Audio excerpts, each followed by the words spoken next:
ሰላም ጤና ይስጥልን የተወደዳችሁ የጎ ቴሌቪዥን አድማጭ ተመልካቾቻችን እንደምን ቆያችሁን? ወቅታዊና ትኩስ መረጃዎችን ይዘንላችሁ ቀርበናል። ለቻናላችን አዲስ ከሆናችሁ ቻናላችንን ላይክ፣ ሼር፣ ሰብስክራይብ በማድረግ አብራችሁን ቆዩ።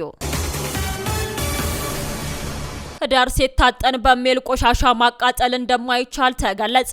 ለረጅም ዓመታት በኢትዮጵያ ህዳር 12 ቀን ሲከናወን የቆየው አካባቢን በማጽዳት ቆሻሻን የማቃጠል ስነ ስርዓት አሁን ላይ የተከለከለ ድርጊት መሆኑን የአዲስ አበባ ከተማ የአካባቢ ጥበቃ ባለስልጣን ታስታውቋል። በያዝነው ህዳር ወር በመዲናዋ በየትኛውም አካባቢ ህዳር ሲታጠን በሚል ቆሻሻን ሰብስቦ ማቃጠል በህጉ መሰረት የሚያስቀጣ መሆኑን የገለጹት በአዲስ አበባ ከተማ የአካባቢ ጥበቃ ባለስልጣን የአካባቢ ብክለት ክትትልና ቁጥጥር ዘርፍ ቡድን መሪ ወይዘሮ ሰናይት ተስፋዬ ተናግረዋል። ይህንን ለማስፈጸም የደንብ ማስከበር ባለስልጣን ባለሙያዎች ማዘጋጀቱንም ተናግሯል። ህዳር ሲታጠን የሚለው ስነ ስርዓት በተሻለ መንገድ መተግበር ይገባል የሚሉት የዘርፉ ቡድን መሪዋ በዕለቱ የአዲስ አበባ ጽዳት አገልግሎት በሁሉም አካባቢዎች ቆሻሻን የመሰብሰብ መርሃ ግብር እንደሚያከናውንም አስታውቋል። ቡድን መሪዋ ማንኛውም ግለሰብ ቆሻሻን በማቃጠል አካባቢውን ብሎ መዲናዋን የሚበክል ድርጊት መቆጠብ እንዳለበትም አሳስቧል። ከያዝነው ሳምንት ሰኞ ጀምሮ በተለያዩ አካባቢዎች የግንዛቤ ማስጨበጫ ስራ እየተሰራ መቆየቱንና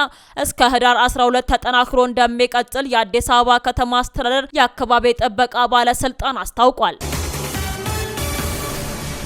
የአማራ ክልል የእስልምና ጉዳዮች ምክር ቤት ትምህርት ሚኒስቴርና የአማራ ክልል ትምህርት ቢሮ የግዕዝ ቋንቋ ትምህርትን ጨምሮ በተለያዩ ጊዜያት የሚወስኗቸው ሁኔታዎች የሙስሊሙን ህዝብ መብት በእጅጉ የሚጋፋና የሚጥሱ ናቸው በማለት ተቋሙን ገልጿል። ምክር ቤቱ ከእስልምና ጉዳዮች ጠቅላይ ምክር ቤት ጋር በመሆን ከትምህርት ሚኒስቴርና ከክልሉ ትምህርት ቢሮ ጋር በመወያየት ሙስሊም ተማሪዎች የግዕዝ ቋንቋ በግዳጅ እንዲማሩ መደረጋቸውን በተመለከተ የተፈጠረውን ችግር ለመፍታት ከፍተኛ ጥረት ማድረጉን ገልጾ ሆኖም ችግሩ እየተባባሰ መሄዱንም ጠቅሷል። በጉዳዩ ላይ ለመወያየት 3 ጊዜ የክልሉን ትምህርት ቢሮ በደብዳቤ መጠየቁን የጠቀሰው ምክር ቤቱ ቢሮ ግን ለውይይቱ ፈቃደኛ አለመሆኑን በከፍተኛ ሁኔታ እንዳሳዘነውም ገልጿል። ትምህርት ቢሮ በጉዳዩ ላይ አስፈላጊውን እርምት እንደሚያደርግም ምክር ቤቱ አሳስቧል። ምክር ቤቱ በጥቅምትና ህዳር ወራት ለክልሉ ርዕሰ መስተዳድር ደብዳቤ ጽፎ እስካሁን ምላሽ እንዳልተሰጠው በመግለጽም ርዕሰ መስተዳድሩ ለምክር ቤቱ የውይይት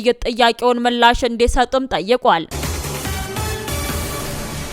አዲሱ የተማሪዎች የስነ ምግባር ረቂቅ መመሪያ ክሬዚ ዴይ፣ ኦልዲስ ዴይ፣ ቫለንታይን ዴይ እና ሌሎች አላስፈላጊ የሆኑ ባህልን የማይገልጹ ድርጊቶችን ማክበር ይከለክላል ተብሏል። መመሪያው በመንግስት መንግስታዊ ባልሆኑ የግል በሃይማኖት ተቋማት የሚተዳደሩ ትምህርት ቤቶችና ከኢትዮጵያ ውጪ ባሉ ኮሚኒቲ ትምህርት ቤቶችን በሚማሩ ተማሪዎች ላይ ተፈጻሚ ይሆናል ተብሏል። በመመሪያው የተማሪዎች መብትና ግዴታዎች ሲቀመጡ በተማሪዎች ግዴታ ስር ጸጉርን በአግባቡ መሰራት ወይም ማሳጠር፣ ከተፈጥሯዊ ጸጉራቸው ውጪ እንዳይጠቀሙ ተቀምጧል። የሴቶች ትምህርት ቤት የደንብ ልብስ ቀሚስ ቁመቱ ከባት በታች መሆን ያለበት ሲሆን ከአካባቢው ባህል ጋር የሚቃረን ልብስ መልበስ የለውም ተካቷል። በመመሪያው የተከለከሉ ተግባራት መካከል ሲጋራ ማጨስ፣ አልኮል መጠጣት፣ ጫት መቃም፣ እጾችን መጠቀም ወይም ማዘዋወር እንደዚሁም ሞባይልና የሙዚቃ ማዳመጫዎችን ወደ ትምህርት ቤቶች ይዞ መምጣት ይገኙበታል። በትምህርት ቤት ግቢ ውስጥ ሃይማኖታዊ አምልኮ ስርዓትና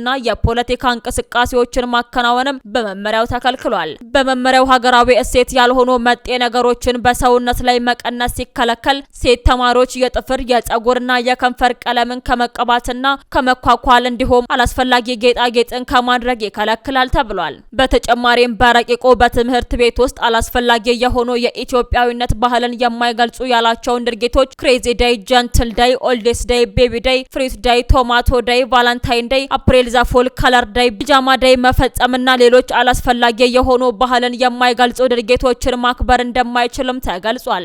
የተከለከሉ ተግባራትን በሚፈጽሙት ላይ የተለያየ እርምት እርምጃዎች ሲቀመጡ ቀላል እርምጃ ሊያስወስዱ በሚችሉ ጥፋቶች ስር ከጸጉር ጋር ከተያያዙና ሌሎች ቀላል ጥፋቶችም ተካተዋል። የትምህርት ቤት ፕላዝማና ኮምፒውተር ለሌላ ዓላማ መጠቀም፣ በአጥር መዝለልና መሽሎክ፣ ከላይ የተጠቀሱ አላስፈላጊ ባህሎችን ማክበር፣ አሉታዊ ምልክቶችን መቀነስ፣ ድብድብ እንዲሁም ሃይማኖታዊ ስርዓትን መፈጸምና ፖለቲካዊ እንቅስቃሴ ማድረግ በከባድ ጥፋት ስር ውስጥ ተካተዋል ተብሏል። የኦሮሞ ነጻነት ግንባር ኦነግና የኦሮሞ ፌዴራሊስት ኮንግረስ ኦፌኮ ከኦሮሚያ ክልል ርዕሰ መስተዳድር አቶ ሽመልስ አብዲሳ ጋር ውይይት ለማድረግ የሚጠይቅ ይፋዊ ደብዳቤ ማስገባታቸውን ለቢቢሲ ገልጸዋል። የኦሮሚያ ክልል አስተዳደር ደብዳቤው እንደደረሰው አሊያም ውይይቱ ስለመካሄዱ የሚጠቁም መረጃ እስካሁን ድረስ አልወጣም። የኦፌኮ ተቀዳሚ ምክትል ሊቀመንበር ፕሮፌሰር መራራ ጉዲና በአጠቃላይ የቀውሱን ሁኔታ ቁጭ ብለን የማናይበት ሁኔታ ላይ ስለደረሰ መንግስት ቢያንስ በኦሮሚያ አካባቢ እየተደረገ ያለውን በውል እንዲመለከት ለማሳሰብ ደብዳቤውን እንደጻፉም ለቢቢሲ ገልጸዋል። ባለፈው ሳምንት ኦነግና ኦፌኮን ጨምሮ 10 ሀገር አቀፍና ክልላዊ ፓርቲዎች በዚህ ዓመት የሚካሄደውን ነጻ ምርጫ ፍትሃዊና ተአማኒ እንዲሆን እናም ከአጃቢነት ያለፈ ተሳትፎ እንዲኖራቸው የሚጠይቁ ቅድመ ሁኔታዎችን ማቅረባቸው ይታወሳል። ራሳቸውን የኢትዮጵያ ፖለቲካ ፓርቲዎች አንድነት መድረክ ሲሉ የሚጠሩት 10 የተቃዋሚ ፓርቲዎች ስብስብ ህዳር 3 2015 ዓ.ም በጋራ ባወጡት መግለጫ 7ኛው ሀገር አቀፍ ምርጫ ከመካሄዱ በፊት የኢትዮጵያ መንግስት በ7 መሰረታዊ ቅድመ ሁኔታዎች ላይ መሰረታዊ ማሻሻያ እንዲያካሄድም ጠይቀዋል። ከቢቢሲ ጋር ቆይታ ያደረጉት ፕሮፌሰር መራራ ጉዲና ለኦሮሚያ ክልል ርዕሰ መስተዳድር ለውይይት ጥያቄ ያቀረቡት ኦሮሚያ ቀውስ ውስጥ በመሆኗ ነውም ተብሏል። ቀውሱ ከጊዜ ወደ ጊዜ እየተባባሰ መምጣቱ ጥያቄ ያለውም ያሉት ፕሮፌሰር መራራ እንዲያውም ዘንድሮ ምርጫ ይካሄዳል እየተባለ ስለሆነ ከዚህም የበለጠ ችግር ውስጥ እንገባለን ሲሉም ስጋታቸውን ገልጸዋል። መንግስት በተለያዩ አካባቢዎች የሚነሱ ችግሮችን እየፈታ እንደሆነ በተለያዩ ጊዜያት መግለጹን እንደሚሰሙ የተናገሩት ፖለቲከኛው መንግስት ከሚለው በሚጻረር መልኩ አሁን ያለው ሁኔታ ህዝቡ እንደዛ እየተመለከተ እንዳልሆነም ተናግረዋል።